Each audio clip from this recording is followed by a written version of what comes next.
5 intermittent fasting tips, doing it right to maximize health benefits. Welcome to our channel at maraming salamat for always being here. Pag-uusapan natin ngayon yung mga basic and not so common tips. And malalaman natin kung bakit yung iba ay very successful with their intermittent fasting journey while yung iba naman hindi ganon ka-successful because maybe iba yung ginagawa nila. So, this one is based on the experiences ng marami sa ating mga communities and also our own research kung saan na nakita natin that these tips are actually the best ones when it comes to intermittent fasting. And also, if you are here in our YouTube channel, you can share this video sa inyong Facebook page, guys. Kasi ngayon, hindi pa rin tayo maka-live sa ating Facebook channel. And today, pag-uusapan natin yung intermittent fasting, especially for beginners. Kung meron kayong mga questions, you can ask away kung meron kayong mga concerns when it comes to IF. And I intended to really talk to you more about this kasi marami sa ating communities ngayon yung bago pa lang sa LCF journey. And also, importante na maitama natin ito para lahat tayo ay hindi maghirap, okay? So, intermittent fasting, basic, ano ang ibig sabihin ng intermittent fasting first? Intermittent fasting is just a term na ginagawa natin na hindi tayo muna kumakain sa panahon na yon. So, intermittent fasting or IF, pwede siyang extended, pwede rin siyang in a day, but for beginners, importante we attempt intermittent fasting only for within 24 hours, within one day. Hindi natin kailangang mag-go beyond into 24 hours, especially kapag nagsisimula pa lang tayo.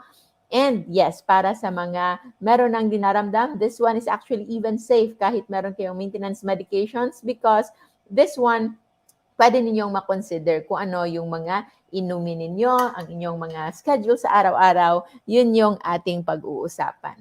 So, learning intermittent fasting, pinaka-safe would be 12-12. 12-12 or 12 hours. Wait lang, kukunin ko muna yung aking whiteboard markers.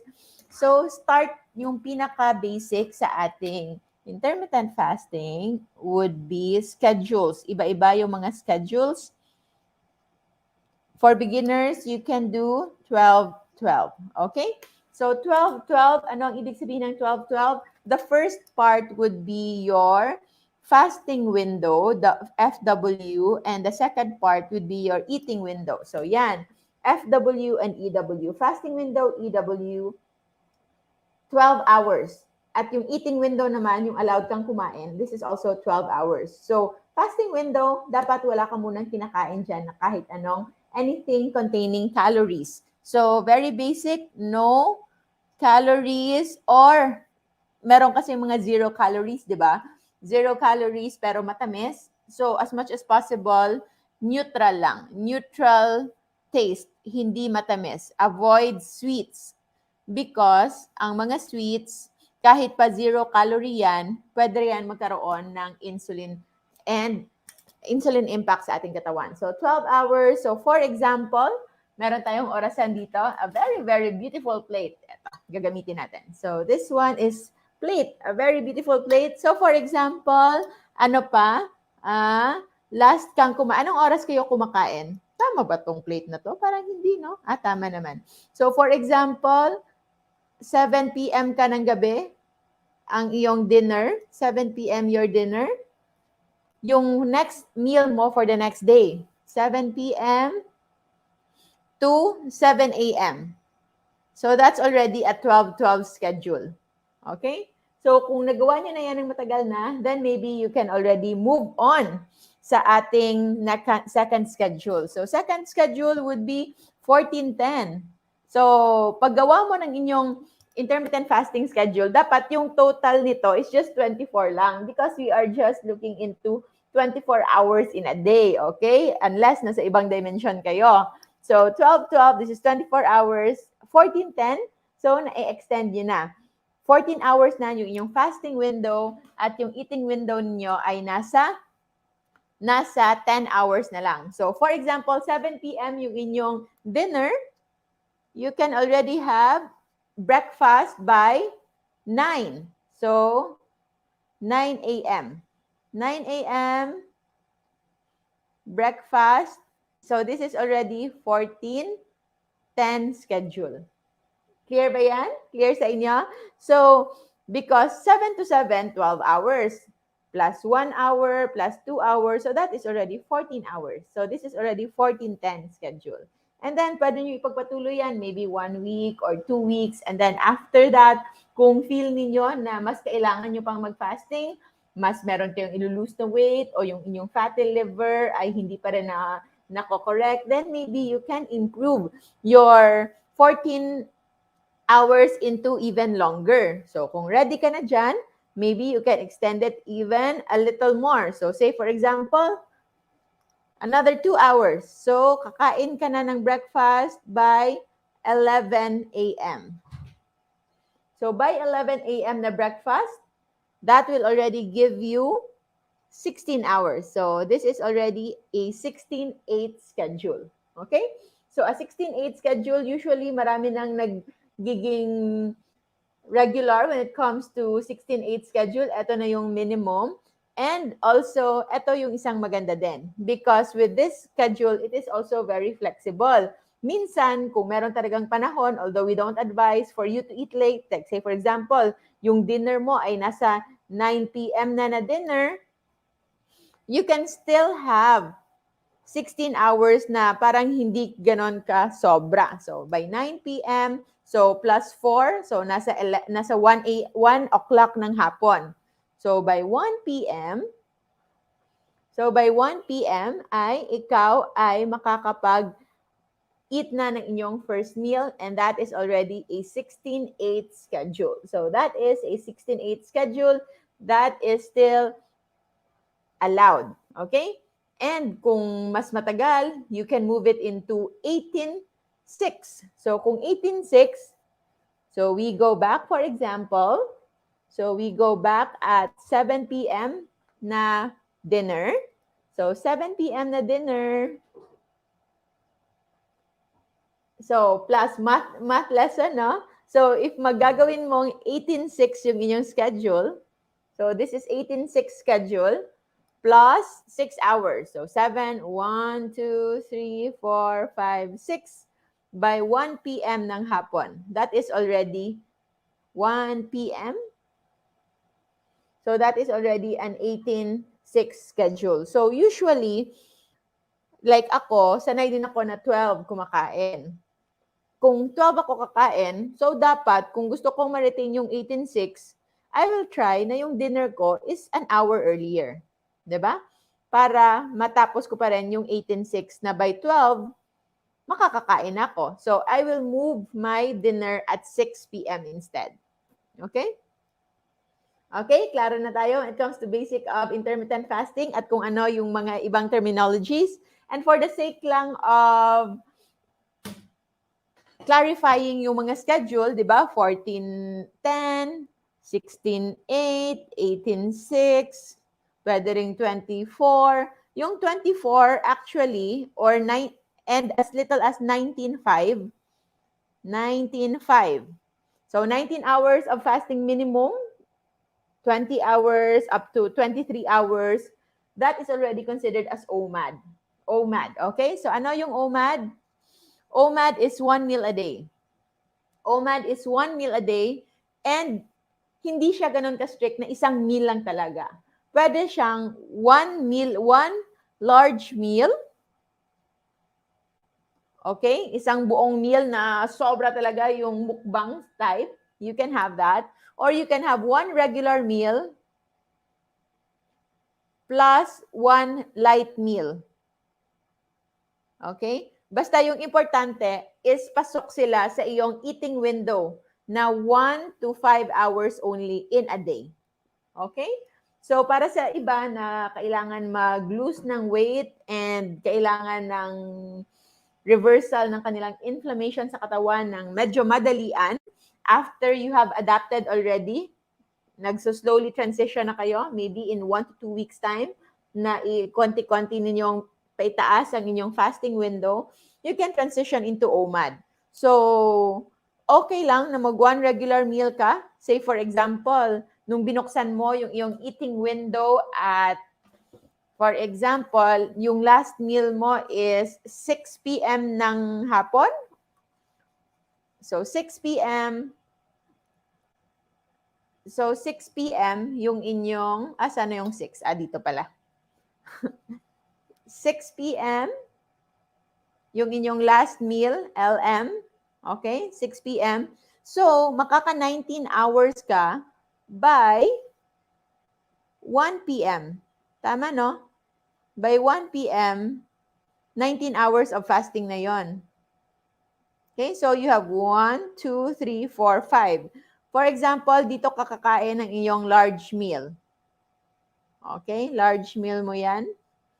And then, before you close your window around 5 o'clock, pwede ka pang kumain ng light snacks. Light snacks or, like for me, as much as possible, kapag nag-OMAD ako, one large meal, one regular meal, na heavy meal, and then when I close my window, I just drink something nice. So, say for example, kombucha, or kung merong coffee na merong heavy cream or bulletproof coffee or hot chocolate na merong 100 ml na full cream milk. So, meron na siyang calories but still low carb, but kakaunti lang para hindi ganun ka-heavy. So, yun yung usual ginagawa ko. But if you want, you can have isang chicken breast or kung anong whatever you like, a little salad. Make sure that it's enough to sustain you for the next day. Okay? So yan yung basic ng ating intermittent fasting, and we will now move on to our 5 tips. Okay? So mga malalaki yung tiyan, yes, pwedeng-pwede yan. Very, very helpful sa may mga malalaking tiyan yung intermittent fasting. So for our first tip is fit it in your daily schedule. Depending kung ano yung schedule ninyo. Dapat alam ninyo when you can fast and when you cannot fast. Kasi kung bukas ay birthday mo at meron kang lunch birthday celebration at meron pang dinner celebration. So, as much as possible, kung gusto mong magkaroon pa rin ng inyong regular na inyong fasting schedule, you might want to close your window earlier today. So, hindi ka muna mag-heavy dinner because you know, by lunchtime or by early breakfast, kailangan makakakain ka na agad-agad. So, always consider that. For those na merong mga medications, like say for example, every morning yung kanilang medications, you can actually ask your doctor kung pwede itong ma-move. But kung hindi naman, you can start your breakfast early. So, if your mealtime or yung breakfast medicine mo is at 9 a.m., so pwede ka pa rin kumain ng 9 a.m. and then you can take that medicine. And then kung gusto mo mag-start lang ng 14 hours na schedule, 9 a.m. pwede ka mag-breakfast and as sabi nga natin, pwede ka pa rin mag-dinner by 7 o'clock. Or kung gusto mong i-extend like 16 hours, so you can have your breakfast at 9, but you must have your dinner by 5 p.m. Dapat 5 p.m. pa lang is tapos na yung inyong breakfast. So, consider your schedule para mas maging successful yung inyong pag-stick sa inyong IF window. We have apps sa may mga phones. Merong mga applications to track your fasting. Yung ginagamit ko is Life app. So, this one is Life app. Life lang siya, buhay. But yung IF naka-highlight. So, ngayon, I'm already around 15 hours of fasting and nilagay ko dyan, minimum lang na 16 hours. But actually today, I intend to fast the whole day. 24 hours of fasting and hopefully masustain ko in the morning kasi medyo matagal na since I've fasted and right now, nasa bahay lang ako for an online training. It's actually our lunch break today. So, lunch break natin ngayong 12 noon. It's lunch break but since hindi ako magla-lunch, I decided to share with you yung mga basics when it comes to intermittent fasting and tamang-tama na naka-fast din tayo. So, number 1 tip is to always consider your schedule. So, last night, late kami nag-close ng pagkain namin and also because we know we will fast the whole day today. Ako at si Admin Chua. We are fasting today and hopefully until tomorrow and I intend to break my fast kapag babiyahe na ako, I will have a trip after this coming weekend then. So, doon ako magbe-break ng fast. So, that's our number one tip. Always consider your daily schedule para mas mailagay ninyo. And speaking of trackers, you can track it like this one, nakatrack yan. At maganda siya kasi i-record niya yung inyong fast sa inyong buhay. Actually, lately, hindi ako nakakapag-track kasi medyo erratic yung schedule. Pero, there are also other apps na mas maganda for others. Like, ano ba yon? Zero app ba yon? Maraming app about intermittent fasting. Kaya nga lang, dito ako nakapagsimula at nandito na yung record ko. Kaya pinanindigan ko na. And we also have a community here. So, we have a fasting circle. Pwede nyo i-search dyan. LCFF community. Nandyan. So, ngayon, merong 61 others. Hello sa 61 others na nagpa-fasting ngayon together with me. And in here, sa ating record, for example, na ilalagay dyan, so total longest fast na na-record dito is 278, but actually it's even longer. Kaya nga lang, hindi nila ina-allow ng recording of 2 weeks. So, hindi nila ina-allow dyan hanggang 7 days lang siguro. Total number of fast is 714. So, usually in a day, so parang 2 years. But actually, magpo 4 years na ito. Hindi nga lang nakatrack always. But if you want to help you to start, pwede kayong mag-download ng app. And we also have our journal. Kung gusto nyong mag-journal, so you can have there. So yung journal natin, yung ating Happy Healthy Planner, meron yang fasting. So nakalagay dyan kung ano ang pagkain mo today, if it's on the safe list, if it's on the caution list or danger list, and kung nagpa-fasting ka, yes or no, time when you open your fasting window, when you close it, and other remarks. You can just do it in any notebook. Pwede lang gumawa lang kayo in inyong planner or inyong notebook. So that's tip number 1, fit it to your daily schedule. Number 2 is align it with circadian rhythm. Importante na maka-align tayo. Hindi natin sisirain yung ating circadian rhythm when it comes to fasting. Maraming doktor minsan sa mga kakilala ko before that they are afraid of doing intermittent fasting because baka daw masira yung kanilang circadian rhythm or kanilang hormone. They don't know that there is such a thing as circadian fasting. So, what is circadian fasting? Ilalagay natin dito para wag natin makalimutan. So, this is circadian fasting. So, fasting according to your circadian rhythm. Circadian rhythm is the sleep-wake cycle ng ating katawan. The number 1 regulation ng circadian rhythm is sunlight, light and dark exposure. It's very good if you can do at least 10 minutes or 15-minute na walk under the sun. Or kahit kung hindi man kayo makapaglakad, magbilad lang sa araw ng 10 minutes in a day. That can already start correcting your circadian rhythm kasi malalaman ng katawan mo that you are really on this morning time. Makikita ninyo na for those na having problems sleeping, baka nakulangan kayo sa sun exposure. When you have regular sun exposure, makikita ninyo na inyong tulog sobrang himbing sa gabi. That is one of the benefits of circadian rhythm. And how you can do circadian fasting, you can make sure na yung last meal should be 4 to 6 hours before bedtime. Okay? So, yun yung pinaka-basics. Last meal is 4 to 6 hours before bedtime para sa mga naka-night shift. So, you can just assign a time. Kung natatapos ka ng trabaho ng 6 a.m. ng umaga at natutulog ka na right after, make sure na yung last mong kinain is at on or before 12 midnight. Or even earlier. This is just minimum. Or even earlier. Mas mabuti yon. So that mas ma-regulate. Ang importante, natutulog ka nang wala nang masyadong laman yung tiyan mo.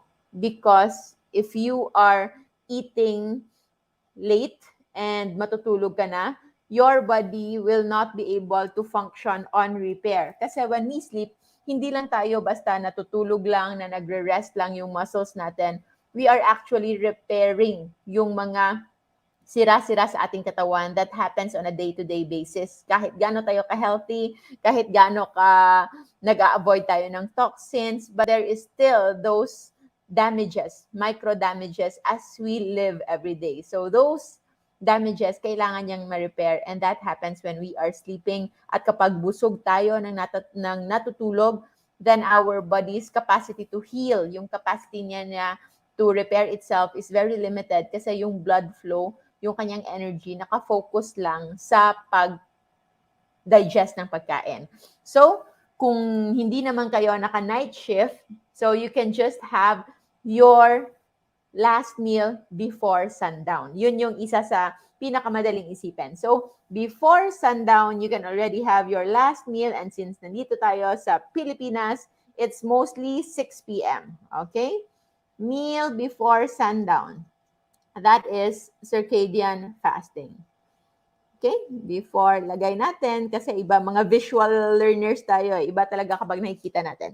So, meal before sundown by 6 p.m. ng gabi or earlier. And medyo hindi man siya ganon kadali, especially if you have different work schedule. But you can just work your way around 4 to 6 hours before bedtime. Basta importante, huwag matulog ng busog. Okay? Especially sa mga lalaki. Yun yung isa sa rason na nakita nating association with bangungot na mga hindi na nagigising after eating a lot, heavy meal before sleeping. Usong-uso, especially among Asians. So, align it with your circadian rhythm. Last meal before sundown. Yan na yung maximum. Last meal before sundown. So, around 6 p.m. Kung pwede, even earlier, you can already stop eating. But what's good about this one, after, pwede pa kayong uminom ng water. Okay? Water, tea, light tea, huwag lang yung mga caffeinated tea para hindi pa rin masira yung inyong circadian rhythm. So, just water, cold or warm water, whatever you like, pwede pa kayong uminom. And I advise na when it comes to fluid intake naman, try to also regulate it. Huwag nang uminom ng isang basong tubig bago matulog.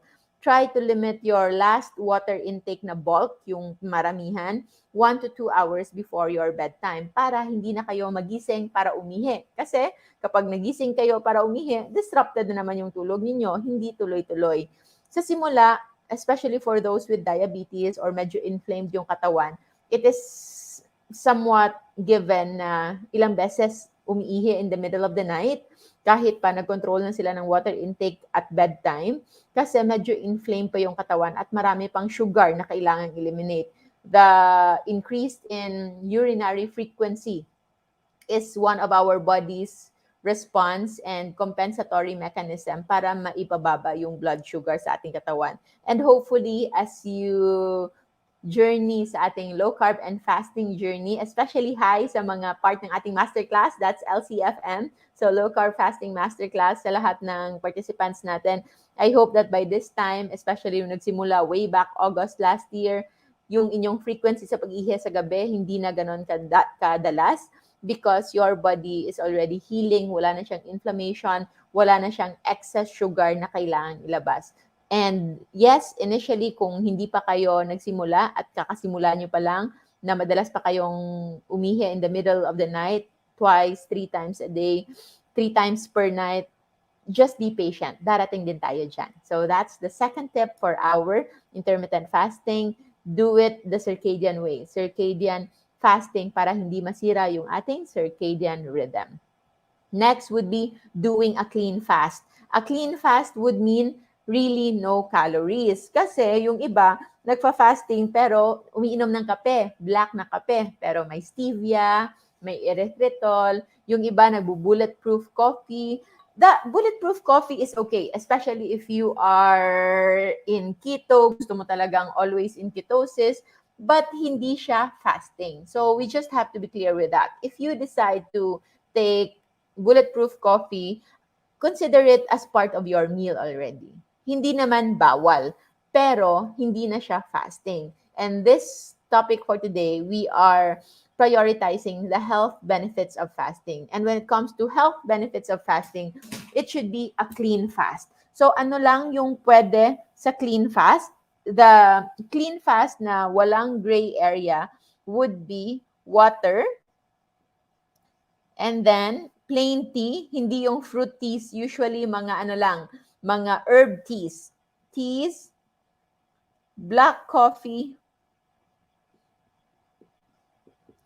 and when it comes to teas, okay lang yung mga teas na herb, also turmeric. Turmeric drink. Okay? So this one you can take during fasting. It is considered as a clean fast. Merong gray area. Hindi siya ganon ka-clean, but it's 0 calorie, and also yung iba okay naman. So apple cider vinegar. Apple cider vinegar, pwede siya sa clean fast, but it's not really the safest. So you have to know kung nagre-react ka dito. Kasi yung iba, when they drink this one, mas nagugutom sila, mas nagki-crave sila. So when it already does that to your body, then it's not safe for you. Kasi nga, mas na-trigger yung gutom. Because supposedly, kapag meron kang tinitake na clean fast, hindi siya mas nakaka-trigger ng gutom. It will even remove the hunger. What you can add are electrolytes here. So plus, yung pinaka-safe na electrolytes na very basic, so salt. So salt lang. Or none at all. Kahit wala, okay lang. Actually ngayon, I'm still on dry fasting. So 16 hours nang walang kahit anong water intake. I do dry fasting minimum of 14 hours a day. And then after, dun ako uminom ng water. But today, since I'm fasting the whole day, meron na akong ready na water beside me, but punong-puno pa siya. This one, hindi ko pa siya naiinom. So, I'm gonna extend my dry fast as long as possible. So, hindi clean fast yung lemon. Pero, lemon plus cucumber na hindi mo squeezed. So, just the scent of it, just the flavoring of it. So, hindi naman napiga yung kaniyang juice. So, pwede siya as slices lang, pero this is still on the gray area. Okay? Gray area. So, you should consider that. Everything na wala dito is no longer a clean fast. Okay? So, kahit 14 hours lang, but if it's a clean fast, you can already see benefits. So, salt, tea, coffee, turmeric, water. So, it's all plain. No sugar. And we also have a lot of community members na nasasanay na hindi coffee with sugar, but coffee with salt. Kapag nasanay kayo, actually, yung salt, mawawala yung bitterness ng coffee. And it's something na acquired taste or learned taste. Mas masasanay ka, you can see the improvements yourself. Kasi para sa iba na nag-intermittent fasting nung matagal, they are not successful in a sense na hindi nila nasusustain, or they are not seeing the changes, yung inflammation nandun pa rin, or yung kanilang weight loss journey is sobrang mabagal, then maybe because they are not doing a clean fast. So you should do a clean fast. It is also outlined in our books sa ating Perfect at Last, Weight, Health, and Wellness. Nandun yun, yung mga basic ng ating fasting and what you can take. So turmeric is something na I learned to love recently. And turmeric is also good because it is improving on autophagy. So yung autophagy, it's the self-cleansing mechanism ng ating katawan. Yung meaning nito, auto, sarili, phagy, kain. So kinakain ng ating sarili mismo, but it's not the good parts in our body, but it's the parts na excess, yung mga inflammatory part, yung mga inflammation, yung mga sumusobra. Kasi nga, yung kadalasan sa ating problema these days, when it comes to lifestyle diseases, is hindi talaga kakulangan, but sobra-sobra sa pagkain, at hindi ito related lang sa budget. Kasi marami na ngayon, kahit pa naghihirap sa buhay, pero still are suffering from diabetes, suffering from hypertension, kahit halos hindi na sila nakakain ng ulam. Pero saan sila nagkaroon ng problema? Because all of their food intake are mostly carbohydrate. Kanin. Yung bahaw, yung leftover na kanin, kinakain, nilalagyan na ng kakaunting pampalasa, yung mga seasonings na very, very dangerous kasi nga masarap sa pagkain, but is addicting and it is disrupting our brain. At kapag kumakain ka niyan na puro kanin lang, you are actually risking yourself of sugar overload.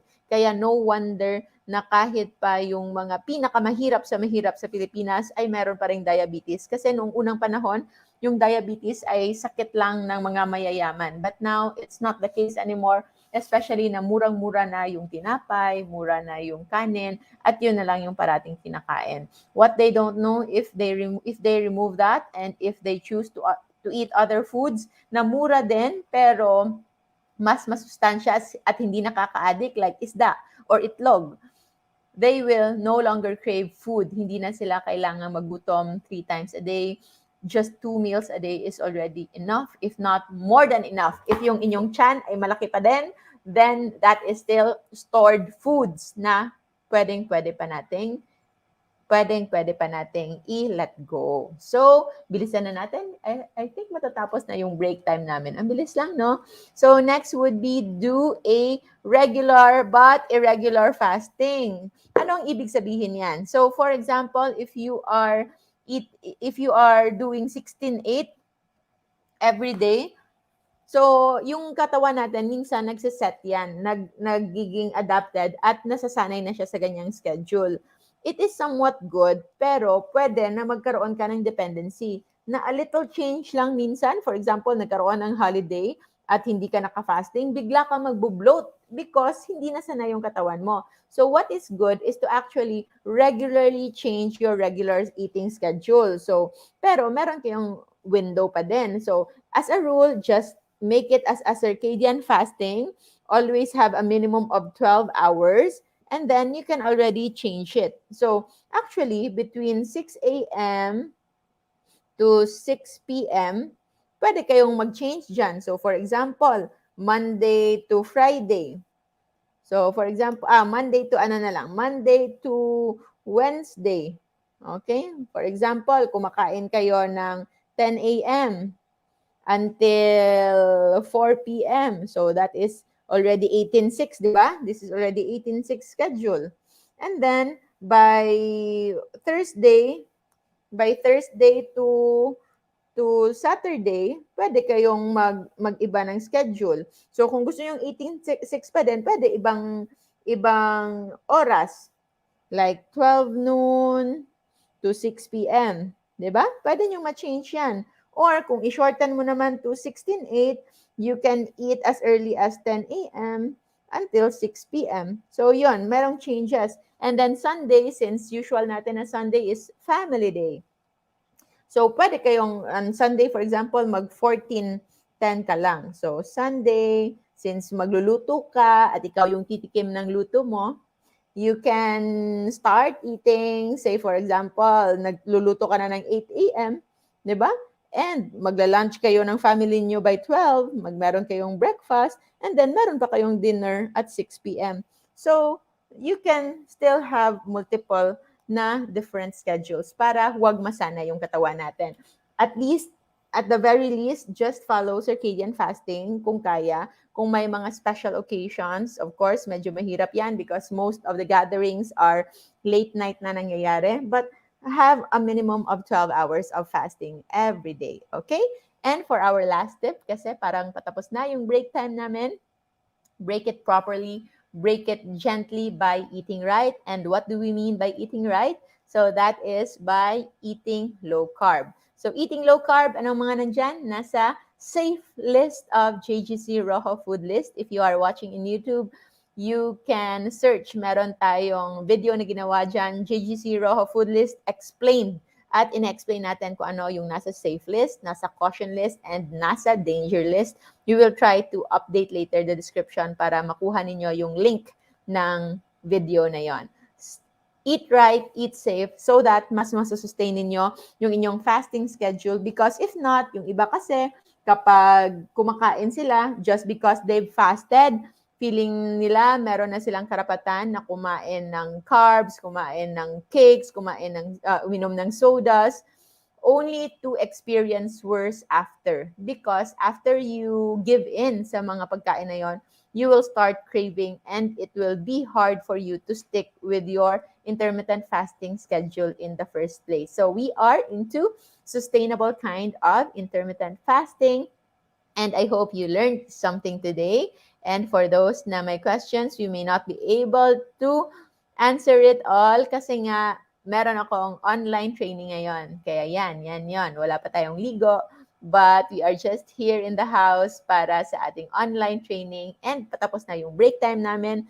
Just enough na mapapatuloy ko yung aking fasting schedule. I hope I can sustain fasting for the whole day today. And I'll see you tomorrow for our another video. For those who wish to join our masterclass, just message our admins sa Dr. Josephine Grace Chua Rojo na Facebook page, and our admins there will help you sa inyong enrollment.